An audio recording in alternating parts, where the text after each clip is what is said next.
Welcome back, guys. I am here with a movie review. I had a request to do this movie, Conspiracy Theory. This movie came out in 1997 and stars Mel Gibson, Julia Roberts, and Patrick Stewart, Captain Jean-Luc Picard. And this was a really good movie, I thought. I had never seen it before, but since I got the request to do it, I figured I'd watch it. And I ended up really liking it. It's basically this cab driver, Mel Gibson. he's really paranoid, and he believes the government is into all this stuff. Like, they have satellites that create earthquakes on Earth, and they're using them to kill the president, and just all types of crazy conspiracy theories. And he's really paranoid. His apartment, he keeps his food locked up. He keeps his coffee in a case with a combination lock. He's got all this crazy stuff. He writes a newsletter about conspiracy theories. And he's in love with this girl, Julia Roberts, who's a lawyer. But he doesn't really know why. We start to see him have flashbacks about stuff, and that's when I started to think the government experimented on this guy. It goes on, and he's trying to tell Julia Roberts about all this stuff that's happening, if she can perhaps warn the president. I'm sorry, I'm still feeling a little bit sick. But he's trying to get her to believe him, and eventually he gets kidnapped by these guys, and Patrick Stewart is a CIA psychiatrist, brainwash guy. And there's actually some comedy in this movie too. For instance, Patrick Stewart tapes his eyes open, so Mel Gibson is forced to... He injects him some kind of stuff, and he's forced to stare at these strobe lights, and he's in a wheelchair, and he tries to bite Patrick Stewart's nose off, and then he escapes in the wheelchair, and his hands are tied, but he's kicking his legs, and he sees a guy coming down the hall, so he turns around and starts kicking his legs back the other way. And it was just, there was a lot of comedy in this movie, but I thought it was really well done. So he gets kidnapped, and then he goes back to Julia Roberts, and she notices he's hurt. He gets taken to the hospital. Patrick Stewart shows up there, and Mel Gibson tells her to switch the charts because they're going to kill me. And she doesn't really want to believe him, but for some reason she does it.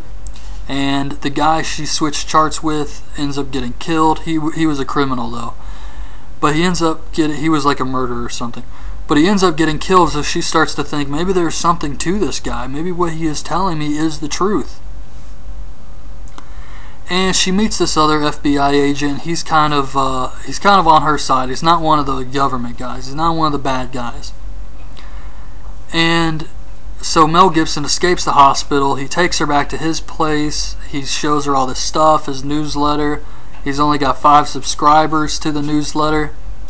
And she says, well, maybe one of these subscribers is one of them. And he gets really surprised by this, and all of a sudden they raid his house. He sets all these traps to burn the place down. He's a complete badass. And for some reason he's got like 1 million copies of Catcher in the Rye, which is a real conspiracy. People think that assassinations, like Mark David Chapman, who killed John Lennon, had a copy of Catcher in the Rye. They think something to do with that. The government brainwashed people using it. I don't know about that. But it is a real conspiracy theory, and they used it in this movie. Mel Gibson says he's got to buy it. Sometimes he just has the urge to go find the book and purchase it so he feels normal. It's really weird. But so he burns his house down and they escape. Julia Roberts starts to notice that he's got all these pictures of her. She wants to know how he knows her. They go back to her place, and he mentions that he sees her exercise at night, and she says, "You've been watching me," and she gets real mad at him. But anyways, they start running from Patrick Stewart, back and forth, back and forth. Eventually, they do catch Julia Roberts, and he tells her her father was a judge and he was murdered, and he tells her that he was part of MK Ultra and they did brainwashing on people to turn them into assassins. And Mel Gibson's character Jerry was one of his subjects, and he killed her father. So she instantly, like, believes everything. She's seen all the evidence. She's seen that they're trying to kill Jerry. She's seen Jerry save her life. And yet Patrick Stewart tells her one thing and she's like, fuck Jerry. So it was just really weird. I didn't like that part, but so they set her up to go meet with Jerry. She does. He switches cars. They're trying to find her. He's taking her to Connecticut. He's taking her to her dad's house where she grew up. And she sends this message on the phone telling Patrick Stewart where they're going. When they get to the house, Jerry starts to remember what really happened. He was sent to kill her dad, but he changed his mind. He couldn't follow through with it. Her dad was about to blow the case wide open on Patrick Stewart, so he wanted him killed. So he sent Jerry, and Jerry realized that if he sent him and he didn't do it, they would send someone else. So he became friends with her father and was there to protect him. And he realized he couldn't kill him when he saw Julia Roberts. So he was really just there to help the guy, but it's too late. Patrick Stewart's already been alerted. They kidnap Jerry. They try to kill Julia Roberts, but she takes off. She meets back up with the FBI agent. They start working together. She finds Jerry in some kind of like mental institution place that was area that was sealed off. He's there. She breaks in to save him, and Patrick Stewart shows up at the same time. They get into this big fight.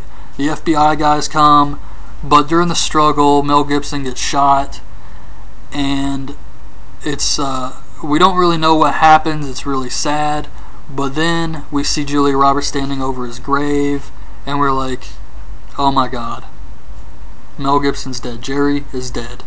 And it was really depressing, and it sucked. And she's got this little pin that he gave her. And the next thing we see is Julia Roberts riding horses. She quit riding when her father died, but now she's riding horses again.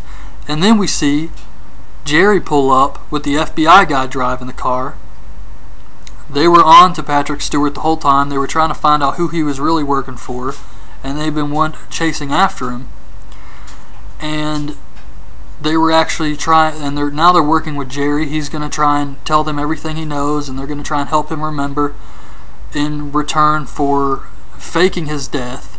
That way Julia Roberts is safe because they won't go after her if they think Jerry is dead.